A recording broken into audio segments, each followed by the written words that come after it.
Madame, Monsieur, cari compatriotti, c'est la 4e année déjà que j'ai l'honneur de vous présenter mes vœux. Le temps qui passe n'enlève rien à la fierté que je ressens de pouvoir ainsi m'adresser à chacune et à chacun d'entre vous, que vous soyez en Corse ou à l'extérieur de l'île. Je le fais aujourd'hui avec une émotion accrue, eu égard aux circonstances particulières qui ont touché ma famille. Je le fais aussi en ayant plus que jamais la volonté d'être fidèle aux valeurs de démocratie, d'intégrité et d'humanisme qui ont balisé le chemin ouvert il y a plus d'un demi-siècle. Comme chaque année, mes premières pensées iront vers celles et ceux d'entre nous qui sont dans la peine, celle de la maladie ou de la perte d'un être cher, celle de la solitude, de la précarité ou de la pauvreté. À vous qui êtes dans l'incertitude du lendemain, je veux dire que vous n'êtes pas seuls. Oui, les choses sont difficiles et nos moyens souvent limités face à la complexité de la tâche. Mais nous avons la volonté inaltérable de placer la solidarité au cœur de notre société. La Corse, par son histoire, par sa culture, par sa capacité à s'inspirer de ce qui se fait ailleurs, est capable d'inventer des réponses fortes aux inégalités qui minent le contrat social. Comme chaque année également, je pense aux prisonniers politiques qui subissent, en plus de la privation de liberté, la peine injuste et illégale de l'éloignement, qui frappe également leurs familles. Oui, ces deux exemples nous le rappellent, cette année a été par bien des aspects douloureuse pour la Corse et pour beaucoup de Corses. Les difficultés sont en effet nombreuses. Difficultés économiques et sociales, soulignées par la crise des Gilets jaunes.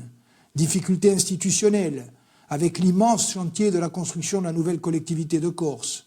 Un chantier sans équivalent ni précédent, et dans lequel se sont pleinement impliqués les agents et fonctionnaires de la collectivité, de ses agences et offices.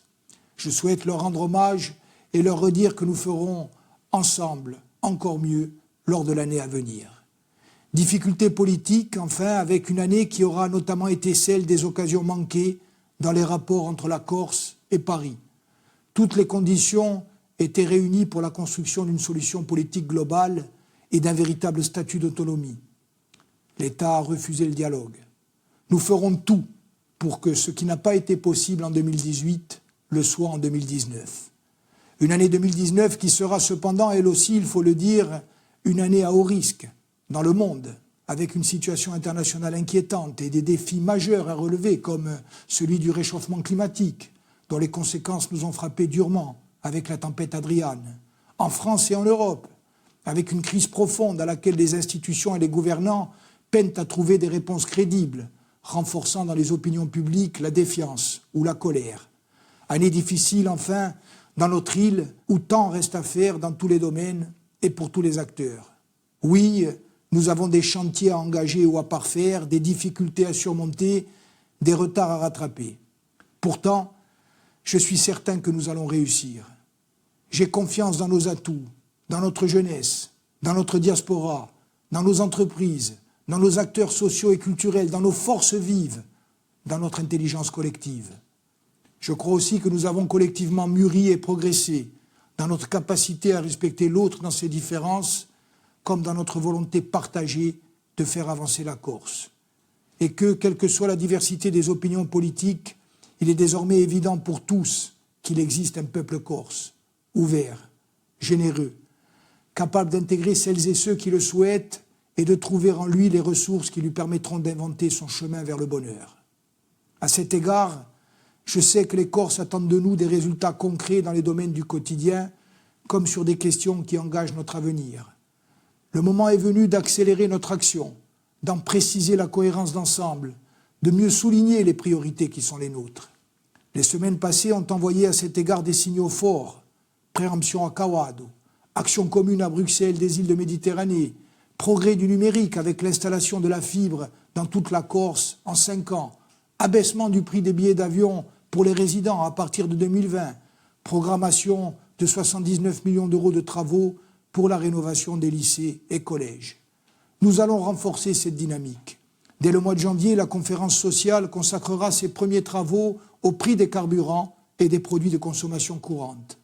Et dès la première session de l'Assemblée de Corse, le Conseil exécutif proposera la feuille de route de l'année 2019, précisant les mesures et décisions phares qui seront prises et mises en œuvre dans chacun des domaines clés.